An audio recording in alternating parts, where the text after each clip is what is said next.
I don't know if you pray for or against Halloween, but it's interesting, it's coming right before this major election, which I think might even be more important than the presidential election. So we need to keep that in prayer, that God puts the right people in the right places. We have a beautiful day compared to the way maybe days have been in the past. It's gorgeous, it's nice and crisp this morning, it's supposed to be sunny this afternoon. We do a lot of comparisons in life. My wife and I, we are trying to get ahead of what we think is going to be a tough year in regards to heating oil. She had a report from her work, they did a study, and they're talking about oil doubling in price. Now, I don't know if that's going to happen, but compared to the way it was last year, that could shove my particular house through the roof as far as oil prices go. So we have a small fireplace in our house, and when we first bought the house, the people who were renting there, they used that little fireplace to heat a bulk of that particular house. Now, at that point, it was like 1,500 square feet. I've then done 3 additions. It's now about 4,000 square feet, so it's a big difference. But they had something called a heatilator. And since then, it has broken and been thrown out. But we've been looking at fireplace inserts. Maybe we could burn wood and save on heating oil this year. We've been looking at the fireplace inserts and also heatilators. We have been looking and comparing prices, comparing installation fees, comparing the amount of space that it can sufficiently heat, how often you need to stoke it with wood, the cost of wood versus the anticipated rising cost of heating oil. And we've been comparing and contrasting in order to make the wisest decision possible. Comparison, whether it be a day, whether it be governmental situations, whether it be a fireplace, that can be a very positive thing, a smart thing to do, especially in regards to decisions like a fireplace. People also, we fall into comparing individuals as well as things. For example, I love basketball. I'm a basketball player. Well, that's debatable right now at my age, but I think I can still get in there and elbow it with the guys. But a good basketball coach is going to look at the competition that they have to face, and those particular players they're going to be playing against. And then he compares it with those players that he has. He may decide it's best that he's going to start one player over another in this particular game based on their unique skill set. If I'm versing a team that is tall and not overly quick, I might put some of my smaller guys who are really fast in there to speed the game up, get the other team off their game. Comparing can be used to make good decisions, wise decisions, and determine the best course of action for us to take. It can also help us become motivated to become better. For instance, when I was in college, as well as playing basketball, I was in track and field. And that came up as a total mistake my junior year. But I became a pole vaulter and I threw the javelin. And I would regularly watch the other athletes who were better than me, and I would compare how they threw or how they vaulted versus how I threw or how I vaulted. And I learned some great techniques that helped me to become better, as well as I was motivated by the dedication that I saw in them regarding certain training methods. The comparison helped me be better.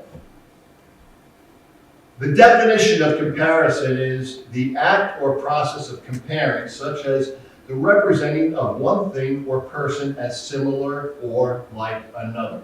For example, his poetry invites comparison to the poems of Robert Frost. or an examination of two or more items to establish similarities and dissimilarities. For instance, his faults seem minor in comparison with this other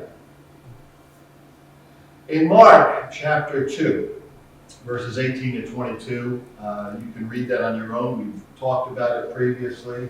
But a question is raised, and it's a question really of comparison. Some of the people were confused about this issue of fasting. And I'm not going to be talking about fasting today, but I want to talk about their confusion about it.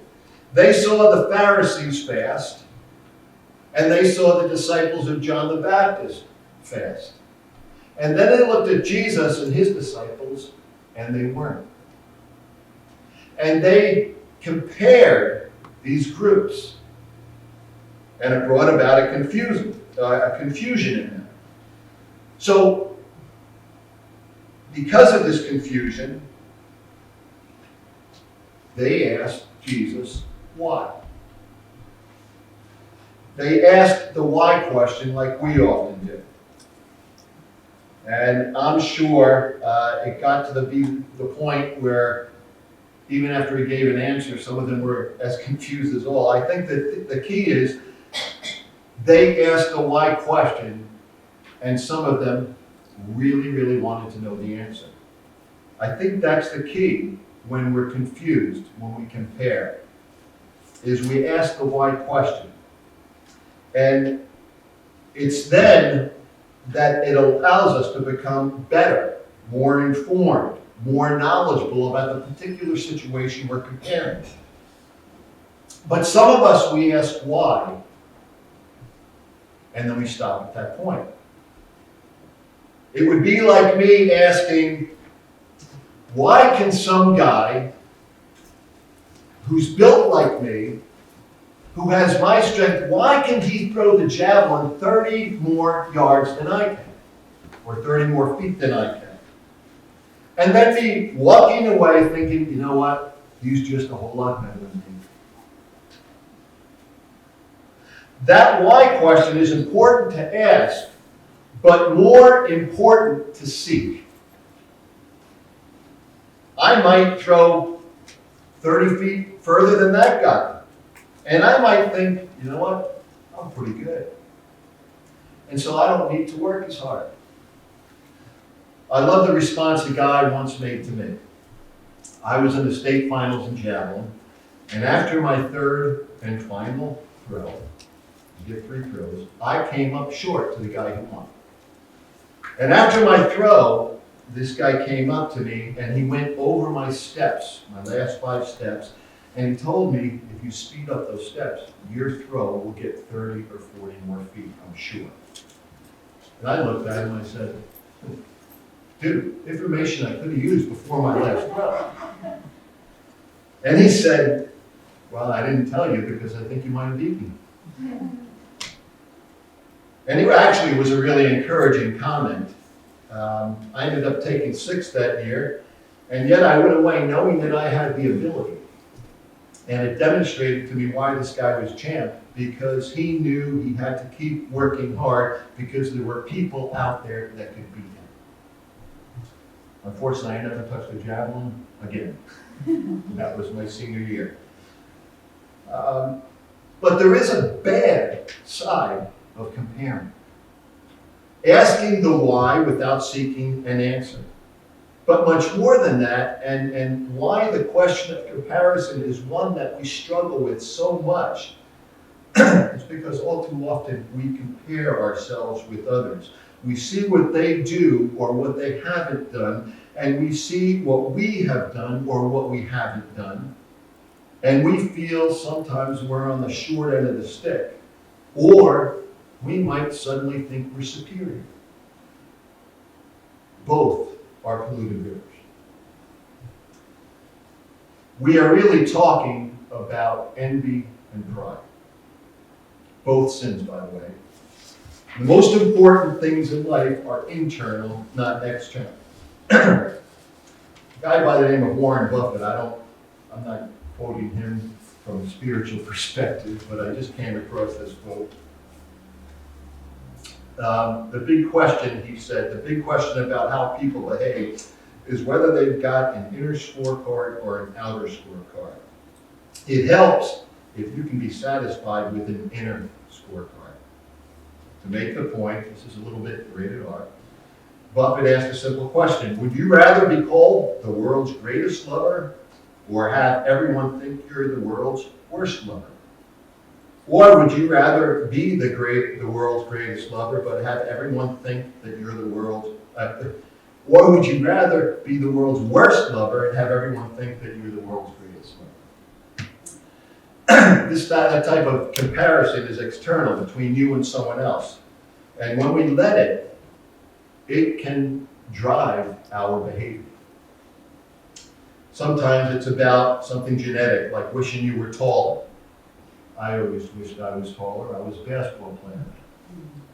But more often it's about something the other person is capable of doing or has accomplished compared with what we have done or accomplished. Maybe Sally writes better than you. Maybe Bob has a way with people and everybody seems to love him. Sometimes this comparison is motivating. Sometimes it's destructive. You can be a lot of things, but you can't be everything. When we compare ourselves to others, we're often comparing their best features against our average features. It's like being right-handed and trying to play an instrument with your left hand. We come to the realization that we're never going to be as good as them. And that can depress us. It can be self-destructive, on and on. Comparisons between people can be a recipe for unhappiness. Feeling inferior, envious, even superior, thinking you are the best. Which, let's be honest, there's only one person that was or will ever be the best.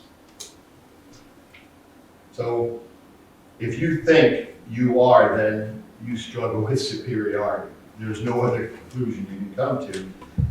We get puffed up with pride when that happens.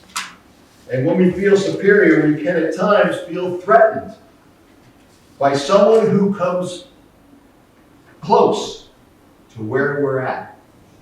And we compare ourselves to them, and sometimes we focus our energy and our time on bringing them down instead of raising them up so we can remain at the top place.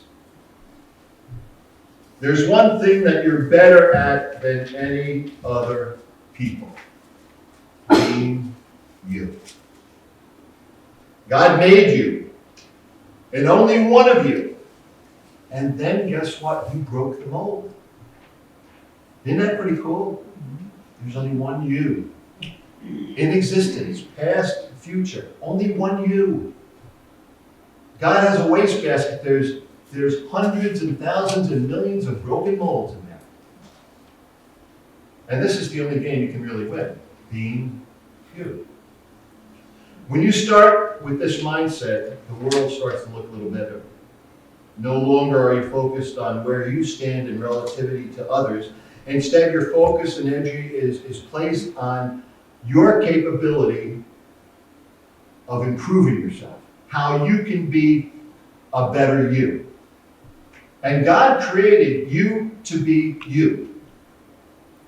So we got to stop worrying about what our coworkers do. When what you do doesn't meet the expectations of others, so what? Who cares? What really matters is what you think about what you do, what your standards are, and hopefully you're trying to be the you God created you to be, and how you can become a better you.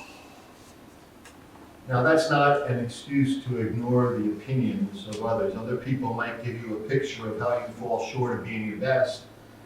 We need to consider that. But instead, it's a reminder to not compare yourself to others, but how you can improve yourself. One of the most important things in life is for us to determine what our standards will be: other people or God. He created us on purpose, for a purpose, and wants us to be the best us. When he becomes our standard, all others pale in comparison. In Mark chapter 2, these people were confused about this issue of fasting. So they did what we would do, they compared. So they asked Jesus, they said in the NIV, how is it that John's disciples and the disciples of the Pharisees are fasting, but yours are not? That question begins with how, but it's also a why question. Why is it that John's disciples and the disciples of Pharisees are fasting, but yours are not? It was an honest question of comparison. You see, these two groups were acting differently, and it was confusing, so they asked why. And Jesus gave them an answer. And I'm sure some of them accepted the point, they got it, and they walked away satisfied, while others didn't get it. And they left more confused than when they came. And still others, I'm sure, walked away and they didn't like the answer Jesus gave at all. And they walked away angry. Who was right, Jesus or the others? Their answer is found in the standard in which they chose to follow. Will they follow what Jesus said or the religious leaders? Or pridefully follow their own understanding? In 2 Corinthians 10:12, Paul says, we do not dare classify or compare ourselves with some who commend themselves. When they measure themselves by themselves and compare themselves with themselves, they are not wise. We all do it, or have done it at some point in our lives. We compare ourselves to others and gauge where we are based on what we observe about them. The thing about comparing ourselves to someone else, or even by our own standard, is that there's rarely a win there. Usually it leaves us feeling like we're coming up short, feeling depressed, or it gives birth to envy, and we become envious of other people. Maybe we're better when we compare, and we become prideful, thinking we're all that. Either way, it all falls into the lost column. God wants to be our standard. He loves us. He created us unique on purpose for a purpose. He wants us to be who He created us to be, no more, no less. This kind of comparing has been around since the beginning of time. Maybe we've never stopped thinking, maybe we've never thought about that. Listen, Genesis chapter 4, verses 1 to 9. I put the passage in your handouts, but I'm going to read it here. Now Adam knew Eve, his wife, and they conceived and bore Cain, saying, I have gotten a man with the help of the Lord. And again she bore his brother Abel. Now Abel was a keeper of sheep, and Cain a worker of the ground. In the course of time, Cain brought to the Lord an offering of the fruit of the ground. And Abel also brought of the firstborn of his flock and their fat portions. And the Lord had regard for Abel and his offering, but Cain and his offering he had no regard. So Cain was very angry, and his face fell. And then the Lord said to Cain, why are you angry? Why is your face downcast? If you do what is right, will you not be accepted? But if you do not do what is right, sin is crouching at your door. It desires to have you, but you must rule over it. Now Cain said to his brother Abel, let's go out to the field. While they were in the field, Cain attacked his brother Abel and killed him. Then the Lord said to Cain, where is your brother Abel? I don't know, he replied. Am I my brother's keeper? And the Lord said, what have you done? Listen, your brother's blood cries out to me from the ground. Now you are under a curse and driven from the ground, which opened its mouth to receive your brother's blood from your hand. When you work the ground, it will no longer yield its crops for you. You will be a restless wanderer on the earth. So Cain went out from the Lord's presence and lived in the land of Nod, east of Eden. If we think about what Autumn said, Cain stopped feeling the peace of God. The first murder, the first sibling rivalry, the first death in the bridal, brought on by comparison. The results of this first comparison were catastrophic, and the Bible begins with a story that teaches us, don't compare. But this is not the only story of comparison in the beginning pages of Scripture. There's the story of Sarah comparing herself to Hagar. There's the story of Esau comparing himself to Jacob. And most notably, the story of Joseph. Genesis chapter 38 talks about this. It says, now Israel loved Joseph, Israel meaning Jacob, loved Joseph more than any of his other sons because he had been born to him in his old age. And he made a elaborate robe for him. When his brothers saw that their father loved him more than any of them, they hated him and could not speak a kind word to him. Then Joseph had some dreams. And in each of those dreams, it seems that his brothers and his father bowed down to him. So, being the youngest, he didn't keep them to himself. He shared them with his brothers. I don't know exactly how he shared them. Maybe there was a little attitude there. I have no idea. But he shared them with his family. And in verse 8 it says, his brothers said to him, do you intend to reign over us? Will you actually rule us? And they hated him all the more because of his dream and what he had said. And then one day, older boys were out tending the flocks, and Joseph's dad sent them to check on his brothers and bring them some food. And so Joseph went, it says in verse 17, after his brothers and found them near Dothan. But when they saw him in the distance, and before he reached them, they plotted to kill him. Here comes that dreamer, they each said to one another. Come now, let's kill him and throw him into one of these cisterns and say that a ferocious animal devoured him. Then we'll see what comes of his dreams. When Reuben heard this, he tried to rescue him from their hand. Let's not take his life, he said. Don't shed any blood. Throw him in this cistern here in the wilderness, but don't lay a hand on him. Reuben said this to rescue him from them and take him back to his father later on. So when Joseph came to his brothers, they stripped him of his robe, the elaborate robe he was wearing, and they took him and threw him in the cistern. The cistern was empty. There was no water in it. As they sat down to eat their meal, they looked up and saw a caravan of the Ishmaelites coming from Gilead. Their camels were loaded with spices, balm, and myrrh, and they were on their way to take them down to Egypt. Judah said to his brothers, what will we gain if we kill our brother and cover up his blood? Come now, let's sell him to the Ishmaelites and not lay our hands on him. After all, he's our brother, our own flesh, our blood. His brothers agreed. So when the Midianite merchants came by, his brothers pulled Joseph out of the cistern and sold him for 20 shekels of silver to the Ishmaelites, who took him to Egypt. Now that story begins catastrophically as well, same as Cain and Abel, but it doesn't end there. And after God promoted Joseph to becoming the second in command of all Egypt, he was able to save Egypt and his family from starvation. We all know the story. There's a great ending to it. I'm going to read it, Genesis chapter 50. When Joseph's brothers, this is after they came and they needed food, and Joseph sees them, recognizes them. They don't recognize Joseph. Joseph brings them in to, I guess, have lunch with them. And he then walks away from them. When Joseph's brother saw that their father was dead, they said to one another, because Joseph has now already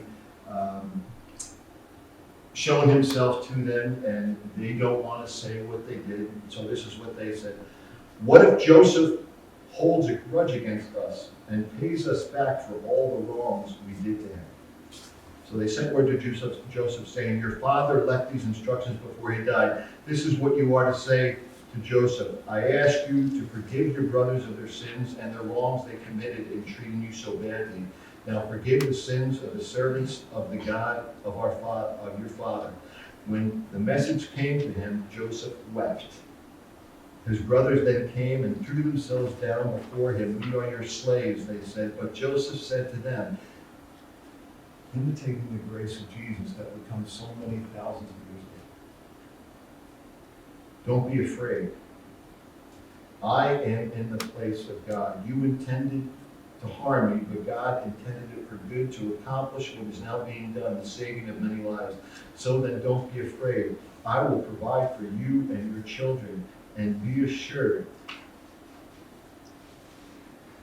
And he was kind to them and spoke kindly to them.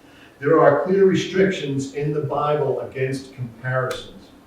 And one of the briefest statements of God's guidelines is living in the Ten Commandments. One of these commandments is devoted to the restricting of comparisons. Exodus chapter 20:17, you shall not covet your neighbor's house. You shall not covet your neighbor's wife, or his male servant, or his female servant, or his ox, or his donkey, or anything that is your neighbor's. Don't compare. Could it be any clearer? Why does God give commandments? Because he knows that we need them. Where does the temptation to covet come from? When we compare what others have and what we don't have. So the final commandment is clear. Don't compare. The psalmist, 400 years later, he expresses the common human struggle that we all share. He says in Psalm 73, but as for me, my feet had almost stumbled, my steps had nearly slipped, for I was envious of the arrogant when I saw the prosperity of the wicked. For they have no pangs until death. Their bodies are fat and sleek. They are not in trouble as others are. They are not stricken like the rest of mankind. Therefore pride is their necklace. Violence covers them as a garment. He was envious. Why? Because he was comparing. So far we've seen that comparing resulted in murder, hatred, broken relationships, even a crisis in faith. The Old Testament is very clear. Comparison is unhealthy, and we should avoid it. And that brings us to the New Testament, and James echoes the teachings of the Old Testament. James 3:16, for where jealousy and selfish ambition exist, there will be disorder and every vile practice. But the New Testament, it adds another reason to avoid comparisons, looking at yourself as superior. And we might disguise that in an attitude of religious words. But there's an arrogance to it. There's a pridefulness in it. Look at Luke chapter 18. Jesus told this parable to some who trusted in themselves that they were righteous and treated others with contempt. Two men went up into the temple to pray. One a Pharisee, the other a tax collector. The Pharisee, standing by himself, prayed this: God, I thank you that I'm not like other men, extortioners, unjust, adulterers, or even like this tax collector. I fast twice a week. I give tithes to all I get. But the tax collector, standing far off, would not even lift his eyes to heaven, but beat his breast, saying, God, be merciful to me, a sinner. That's a powerful parable, and it deals with comparison. Yet, Jesus' own disciples struggled with this issue of comparing, and they struggled to get this message. Luke chapter 9, an argument arose among them as to which of them was the greatest. But Jesus, knowing the reasoning in their hearts, took a child and put him by his side and said to them, whoever receives this child in my name receives me, and whoever receives me receives him who sent me. For he who is least among you is the one who is great. If we compare ourselves with others, we're in danger of one of three extremes. Either we begin to envy or even hate those who we perceive as having more or doing better than ourselves. Or we develop this fatal arrogance in which we think that we're better than others. Envy, hate, or pride become the sins that we have to struggle with when we put comparing at the helm. So we have a problem and we struggle with comparing. What is our solution? Number one, make God and His Word your standard and accept His perspective. You know what? It's okay to ask why, when we are using comparison in a healthy manner. That's okay. Jesus let us know that's okay. You're confused. Ask the question. But don't just stop there. See what God says. Hear what He says. Remember, Jesus never reprimanded people for questioning about that fasting. He gave them an answer, just as He does and as He will with us. Now, here's the thing. We just need to be ready to accept the answer He gives, whether we don't like it or not, whether we don't fully understand it or not. Secondly, and you know what? I have this as number 2 on these points here, and I'm going to go ahead and go through it, but really it belongs as number 4. I'll explain why. Count others as better than yourselves. Paul thought of himself as the least. In 1 Corinthians 15, he says, "For I am the least of the apostles, unworthy to be called an apostle, because I persecuted the church of God. By the grace of God, I am what I am, and His grace toward me was not in vain.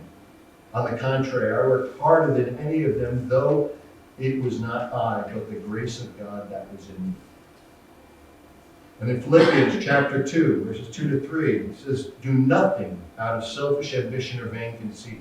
Rather, in humility, value others above yourself, not looking to your own interest, but each of you to the interest of others." And why I think it should be number 4 is because number 3 and number 4 should probably really come before that. And really has to come before that before you can adopt this attitude of making others as more important than yourselves. Number 3 I have is choose to focus on Jesus. Choose to focus on Jesus. We sing about that all the time.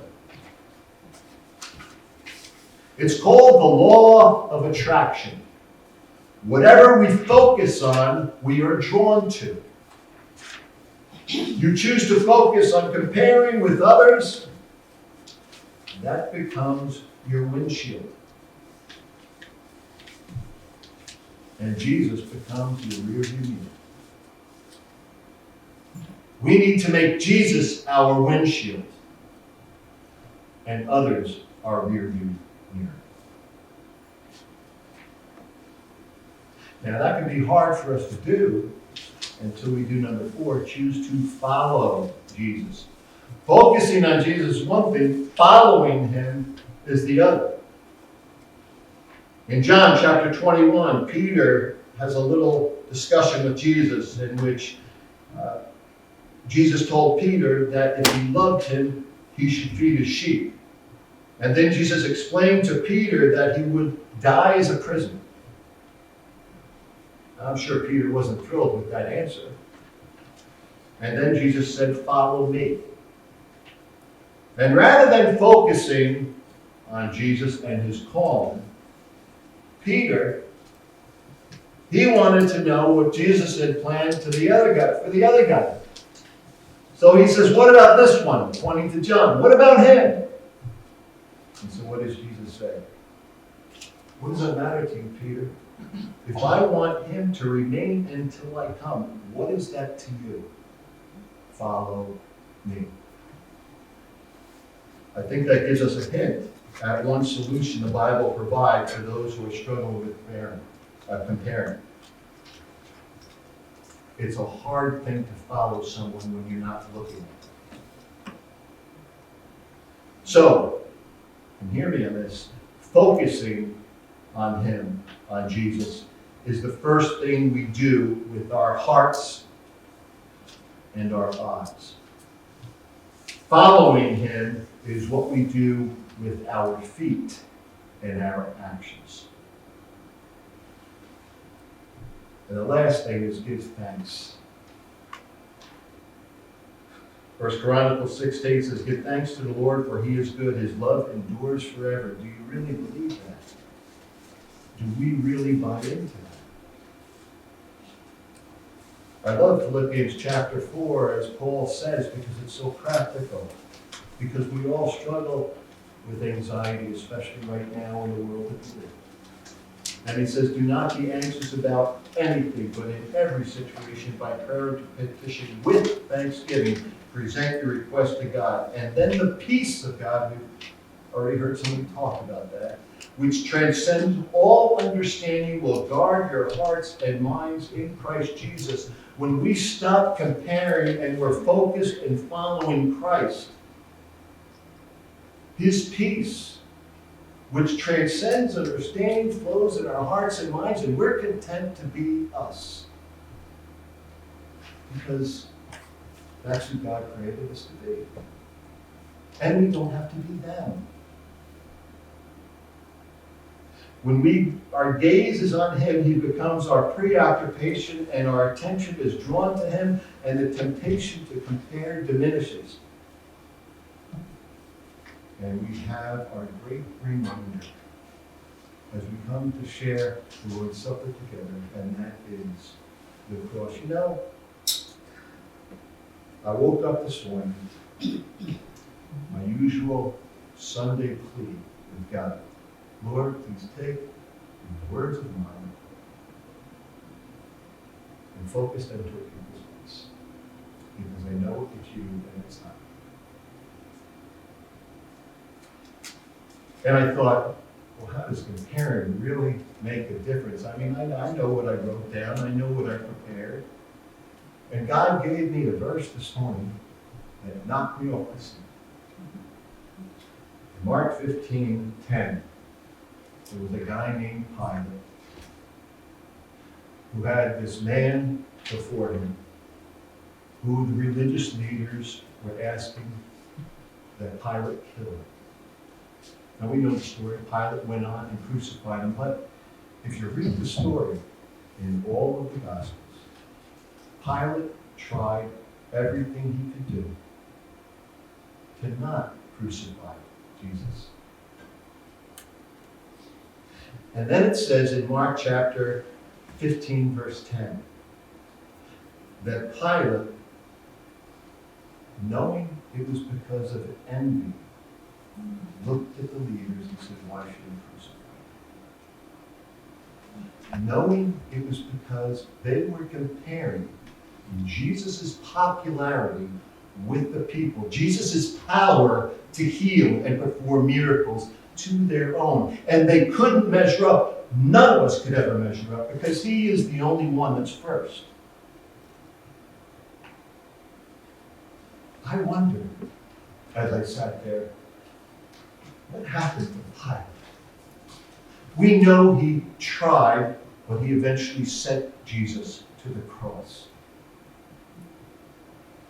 And I wondered, we hear nothing else about him. We don't really know what happened to him. What went on in his heart when all this went down? And I thought, Lord, could Pilate possibly be with you? I don't know. But here's what I do know. The place that he sent Jesus answered, yes, Pilate, you can be with me. Because of the cross, the sacrifice and his blood, we have forgiveness of our sins. So a man like Pilate may possibly be a man that we're introduced to when we get to heaven someday. I don't know. But the cross makes it possible. We don't need to compare. And if we do compare, we compare with the only one worth comparing, and that is Jesus Christ. And so we focus on him. We follow him. And yes, I had looked at others more important than yourself as number 2, but it's really number 4, because once we focus and once we follow, others do become more important than ourselves. because we're not looking at them anymore, we're looking at Jesus. As we come together, as we share this communion table, let's be thinking, Lord, how have I compared? How do we need to stop comparing?